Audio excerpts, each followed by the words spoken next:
पहले हम चाहब कि ये लोग से तनी परिचय हम करा दी सब के नाम रवा सब जान जाए, बड़ा बढ़िया रहे। करा दी भाई, करा दो।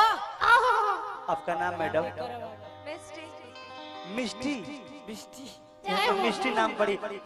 यहाँ के घर मकान जानते रहे? लिपस्टिक। चलो बड़ी बढ़िया कलाकार लोग बा भाई। लिपस्टिक नाम मैडम पूनम। पूनम यहाँ के नाम परिचय जानते रहे? यहाँ के क्या करेले? यहाँ के हाँ ढीला है पटना स्टेशन में टिकट बेचेली। मैडम जी आपका नाम? रेशमा। रेशमा। यहाँ के परिचय बाबू? यहाँ के परिचय जाके दियर में भेड़ चराइले। पूरा कोई माने नहीं। कलकारी एंजॉय, कलकारी का मतलब एंजॉय, कलकारों का दूसरे का दिल जीतने का। यहाँ के तो दुनिया जानता, हमारे फिल्म आवत है हीरो है जो हीरोइन लेके जाए। प्रियंका राय जी, रानी चटर्जी, काजल राघवानी। दूसरा फिल्म प्रेम कहानी नायक के दिनेश लाल यादव के साथ। प्रियंका जी बहुत बढ़िया गायक प्लस नायिका प्लस गायिका अभिनेत्री भी बानी। तो देखिए भैया एगो लड़का तू लोग देखो, बढ़ो लोग देखे दे भाई भाई तू भाई हो लोग। अपन समाज में अपन घर में चाहब कि सब कोई के रह सब देखे दे।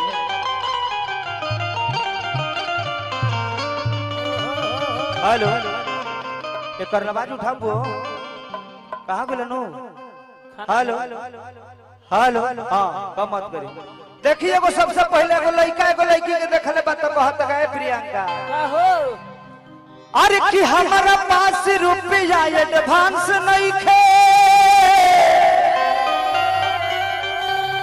एही से तो प्यार के रोमांस नहीं खे। अरे दया कर प्रमोद के सुना मिलहर में आ जाइबू, तो बचे के कोनो चांस नहीं खे।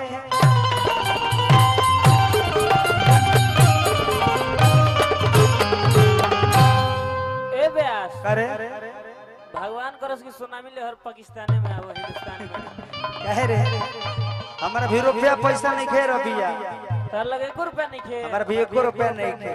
तो हमार लगे 300 रुपया बा तीनों जने के भेज ना दो कि हो जाए। का हो जाओ रे?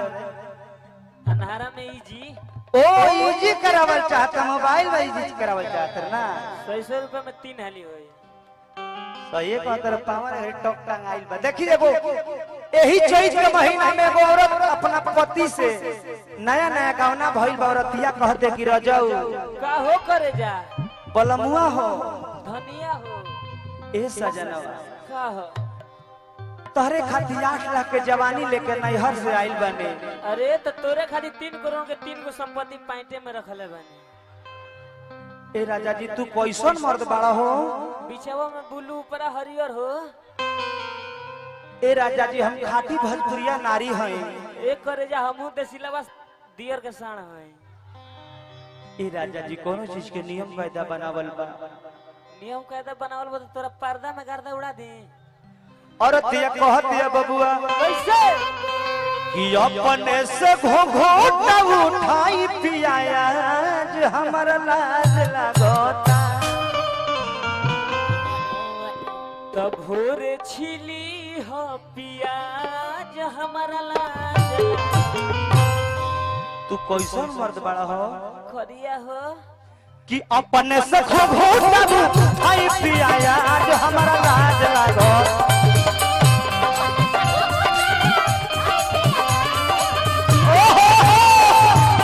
अपने से घोघोटा उठाई पियाया जो हमारा लाज लगोता, हमारा लाज लगोता। कृपया दूरी बनाए रखे। अरे हम शादी के लिए दूरी बनाओ खातिर तारा आई गमछी पहन के हम कि हमारा लाज लागता, रहुआ शुरू करी आज हमारा लाज लागता। ओहो रहुआ शुरू करी आज हमारा लाज लागता। धीरे धीरे ताबो ना बहुते दुखाता, धीरे धीरे ताबो,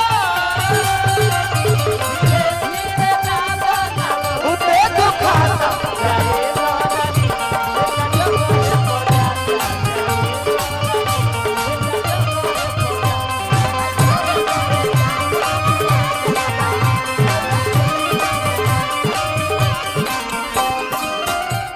करे जाए तनहनिया एगो तो हनिया देखा देखा देखा कथन लोग करे के चाहत मैडम थोड़ा दूरी दूरी बना बना कर और अतिया कहते प्रियंका धीरे धीरे बन पके गहना भुतारी घुघुटा में चांद बड़वे के भनिहारी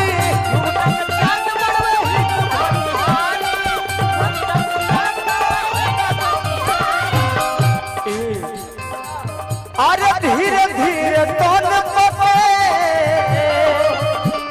अरे घुघुटा हटाए घुघुटा में चांद बड़वे के भनिहारी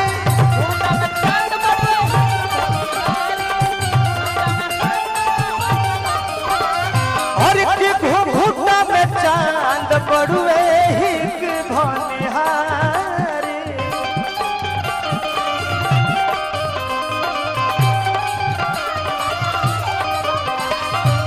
उठी किरनिया रगब उछल बपिया हमरा लाज लागता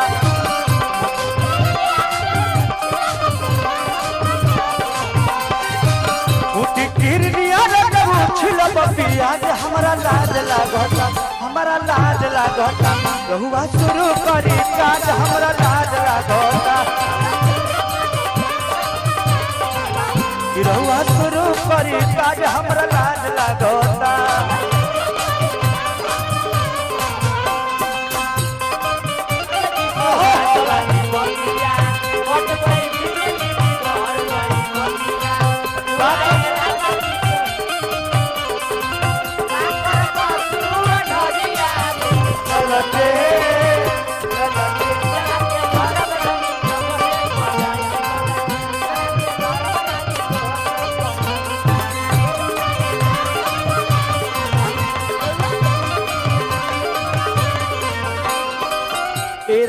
अरे अरु न बोल मुआवो ठवो ठमे ना सटाए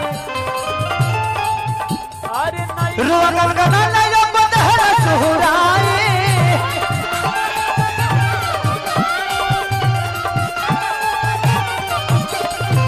और की रोगन गना लये राजा है ना सुहराए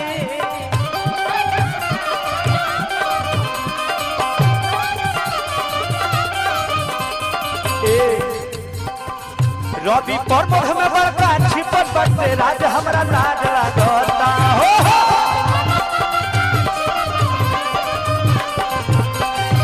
रवि पर्व में बड़का छिपट बटते राज हमरा लाज लागता हमरा लाज लागता रहुआ शुरू करी काज हमरा लाज लागता आवा हो रहुआ शुरू करी काज हमरा लाज लागता